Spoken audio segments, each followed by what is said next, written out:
Hello friend, आज की इस वीडियो में हम बात करने वाले उत्तर प्रदेश पुलिस के बारे में। तो यहाँ पर वैकेंसी निकाली गई थी, उसके मुताबिक यहाँ पर एडमिट कार्ड जारी कर दिया गया। जैसा कि डेट आज ही की डेट में यहाँ पर जारी करने के लिए बोला गया था 13/2/2024 को। तो यहाँ पर जारी कर दिया गया। जैसे कि मैंने किसी एक कैंडिडेट का यहाँ पर एडमिट कार्ड डाउनलोड करके रखा है। जैसे कि आप देख सकते हो, उसका नाम, डेट ऑफ बर्थ वगैरह यहाँ पर सब कुछ दिया गया। उसका photo signature, exam centre code वगैरह सब कुछ आप देख सकते हैं। एग्जामिनेशन टाइमिंग की बात करें तो यहाँ पर टाइमिंग देख सकते हैं 18/2/2024 का दिया गया है। वो भी रिपोर्ट करने का टाइम यहाँ पर 8 बजे दिया गया है। क्लोजिंग टाइम यहाँ पर 9:30 बजे दिया है। तो वही देख सकते हैं कि आपको 8 बजे रिपोर्ट कर जाना है, आपको 9:30 बजे यहाँ पर क्लोज हो जाएगा आपका गेट। तो आपको उससे पहले जाकर के वहाँ पर एंट्री कर लेना है। वहीं आपकी एग्ज़ाम स्टार्टिंग डेट की बात करें, टाइम जो आपका स्टार्ट होने वाला है वो 10 AM से एग्ज़ामिनेशन टाइम स्टार्ट हो जाएगा और 12:05 PM तक चलेगा। आपका उम्र बेस्ड यहाँ पर एग्ज़ामिनेशन होने वाली है। तो यहाँ पर इस गेट बंद होने के समय अभ्यर्थी को, किसी भी अभ्यर्थी को परीक्षा के केंद्र में प्रवेश करने की अनुमति नहीं दी जाएगी। तो यहाँ पर इन्होंने खुद लिख दिया है कि अगर आप गेट बंद हो जाए तो उसके बाद वहाँ पर जाते हैं तो आपको नहीं दिया जाएगा। अब वहीं पर यहाँ पर कुछ चीज़ें यहाँ पर बताई गई, जैसे कि offline written examination will be OMR based यहाँ पर रहने वाली। It will be the consist of 150 objective type question तो यहाँ पर रहने वाली है। द ड्यूरेशन टाइम आपको 120 मिनट का समय, यानी 2 आवर का समय यहाँ पर दिया जाएगा। 2 घंटे में आपको 150 क्वेश्चन को सोल्व करने होंगे। और there will be the 0.5 negative marking यहाँ पर रहने। 4 wrong answer with whether then easy bleeding law change the answer. यहाँ पर अगर आप गलती करते हैं तो आपको 0.5 मार्क्स यहाँ पर काट लिए जाएंगे। तो ये भी इनके द्वारा जानकारी प्रोवाइड करा दी गई है। अब यहीं पर इन सभी को पॉइंट्स को आपको एक बार जरूर रीड आउट कर देना है, जैसे कि आपको किसी भी प्रकार के आगे चल के एग्जामिनेशन में प्रॉब्लम ना हो। At the examination centre main gate and will be the closed on per gate closing time mention of the admit card. यहाँ पर आपको द्वारा बोला जा रहा है कि आपने एडमिट कार्ड को मेंशन बता दिया गया है कि आपको जो भी इनके द्वारा दी गई है वो आपको एक बार रीड आउट करके आपको यहाँ पर जाना होगा। इनके द्वारा आपको हिंदी में भी जानकारी यहाँ पर दी गई है। तो आपको बेसिक अपने अकॉर्डिंग इंग्लिश हिंदी जो भी आपको बेहतरीन लगे उसे आप देख सकते हैं। ऑफलाइन लिखित परीक्षा उम्र बेस्ड आधारित होगा। 150 मार्क का वस्तुनिष्ठ प्रश्न है। 120 मिनट का वो समय देगा। 0.5 ऋणात्मक अंक होगी उत्तर प्रदेश में। यहाँ पर उत्तर बदलने के लिए वाइटनर इंजेक्टर ब्लेड की अनुमति नहीं होगा।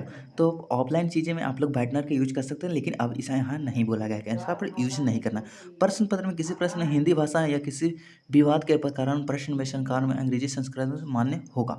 तो ये भी इनके द्वारा बताया गया। विद्यार्थी को प्रवेश पत्र उल्लिखित रिपोर्टिंग समय के अनुसार केंद्र में रिपोर्ट करना होगा। तो ये आपको जो रिपोर्टिंग टाइम दिया गया उसी के मुताबिक यहाँ पर रिपोर्ट करने जाना है। जैसे कि 8 बजे यहाँ पर रिपोर्टिंग टाइम दिया गया है, तो 8 बजे आपको रिपोर्ट कर जाना होगा। प्रवेश पत्र पर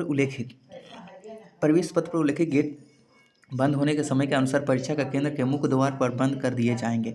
मुख्य द्वार बंद होने के बाद किसी अभ्यर्थी को प्रवेश की अनुमति नहीं दी जाएगी। तो ये भी इनके द्वारा बता दिया गया है कि अगर आप गेट बंद हो जाता है उसके बाद आपको एंट्री नहीं दिया गया। अभ्यर्थी को फोटो पहचान पत्र के रूप में मूल आधार कार्ड लाएं। फोटो पहचान पत्र के रूप में मूल पैन कार्ड लाएं। पासपोर्ट, ड्राइविंग लाइसेंस, ई आधार कार्ड हार्डिंग कॉपी अनुमति है। वैध अनुमान्य फोटो पहचान पत्र बिना विद्यार्थी को परीक्षा की अनुमति नहीं दी जाएगी। अन्य पहचान स्वीकार नहीं किया जाएगा। परीक्षा का केंद्र पर पहुंचने में विद्यार्थी को प्रवेश में मूल पहचान पत्र के सत्यापन के बाद ही केंद्र प्रवेश में अनुमति दी जाएगी। परीक्षा को केंद्र में विद्यार्थी को बायोमेट्रिक, आइरिस और फोटोग्राफ लिए जाएंगे। तो आपको बायोमेट्रिक भी देना होगा, आपको आई का भी फोटो देना होगा। तो ये हमारे उत्तर प्रदेश पुलिस के द्वारा इतनी सारी इंतजाम किया गया है, किसी प्रकार का लीक ना हो। वहाँ पर जानते होंगे कि वहाँ पर योगी सरकार का चलता है राज, तो वहाँ लीक होने का संभावना बहुत कम है। लेकिन मैंने रेडियो ऑपरेटर इन सभी में लीक हुआ और काफ़ी 8 से 10 लाख देने पर वहाँ पर सभी को क्वेश्चन मिला था, यानी कि आप क्वेश्चन को रीड करके आंसर को टिक आउट कर सकते हैं। लेकिन हर बार ऐसा ना हो, इस बार शायद योगी जी ने तगड़ा इंतजाम किया हो। तो अपने अकॉर्डिंग यहाँ पर देख लेंगे। और भी चीज़ें हैं जो यहाँ पर दे सकते हैं। पहचान पत्र में मेल होने पर ही अभ्यर्थी को परीक्षा में बैठने की अनुमति दी जाएगी, अन्यथा नहीं दी जाएगी। देख सकते हैं, परीक्षा समाप्त होने के किसी भी अभ्यर्थी को परीक्षा का कक्ष को बाहर जाने की अनुमति नहीं होगा। परीक्षा समाप्त होने तक किसी के कक्ष में आपको बाहर जाने की अनुमति नहीं दी जाएगी। ये प्रवेश पत्र केवल निर्धारित परीक्षा, लिखित परीक्षा की पाली के लिए है, मान्य है। किसी भी परिस्थिति में परीक्षा की तिथि पाली केंद्र में परिवर्तन नहीं होगा। तो आप अपने अकॉर्डिंग सोचते होंगे कि मुझे 17 को हो जाता तो अच्छा होता, 18 को हो जाता तो अच्छा होता, लेकिन ऐसा नहीं। जो आपको डेट मिला है उसी को डेट में आपको करना होगा। अभ्यर्थियों को सलाह दी जाती है कि परीक्षा के भीतर कम से कम 1 दिन पूर्व अपने परीक्षा के केंद्र और वहाँ तक पहुँचे पता लगा ले, ताकि कि परीक्षा के केंद्र के समय पर पहुँच सकें। केवल सूची नियमित अभ्यर्थियों को उन्हें संबंधित दिनांक, समय तथा पाली परीक्षा का केंद्र के प्रवेश अनुमति नहीं दी जाएगी। तो ये भी इनके द्वारा बता दिया गया है। तो यहाँ पर जो भी पॉइंट्स इनके द्वारा दिए गए हैं आप एक बार इसे चेकआउट जरूर कर लेंगे। सभी अभ्यर्थी को सलाह की दी जाती है कि परीक्षा के केंद्र पर कोई भी कीमती सामान लेकर ना आए, क्योंकि यहाँ पर अभ्यर्थी को सामान्य सुरक्षा रखने की व्यवस्था करने की कोई प्रावधान नहीं किया गया है। तो ये यूपी सरकार द्वारा बताया गया है।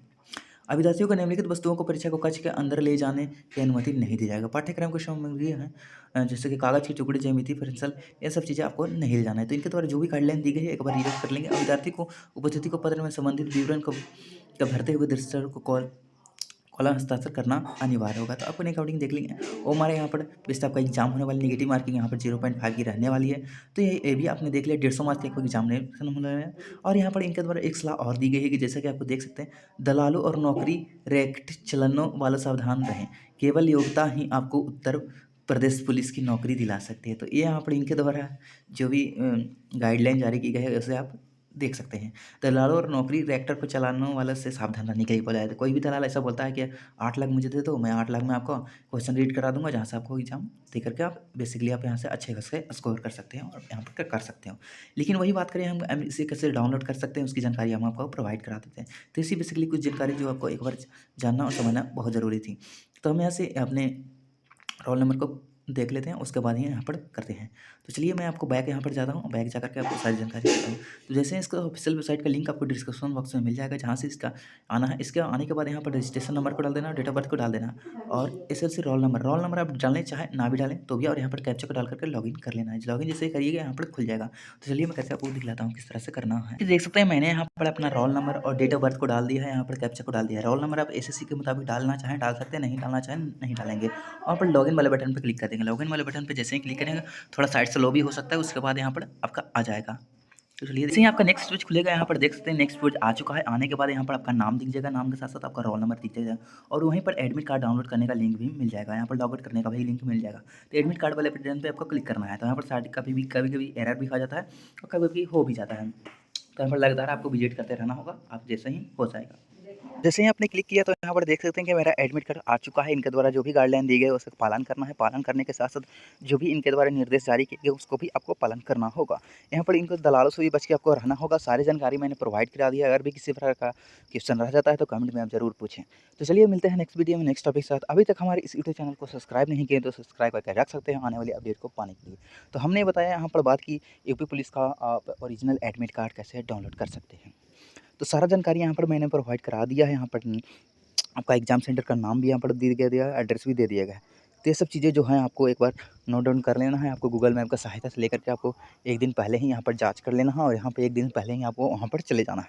क्योंकि काफ़ी लोगों ने 50 लाख लोगों ने यहाँ पर फॉर्म को अप्लाई किया है, तो उसमें से 5 लाख लोग ना जाएँ, लेकिन 45 लाख लोग यहाँ पर एग्ज़ाम देने के लिए जाएँगे। इस वजह से काफ़ी ट्रेन में भीड़ हो सकती है और भी कई तरह की दिक्कतों का सामना हमें करना पड़ सकता है। तो मैंने सारी जानकारी आपको प्रोवाइड करा दी है। चलिए मिलते हैं नेक्स्ट वीडियो नेक्स्ट के साथ। जय हिंद, वंदे मातरम।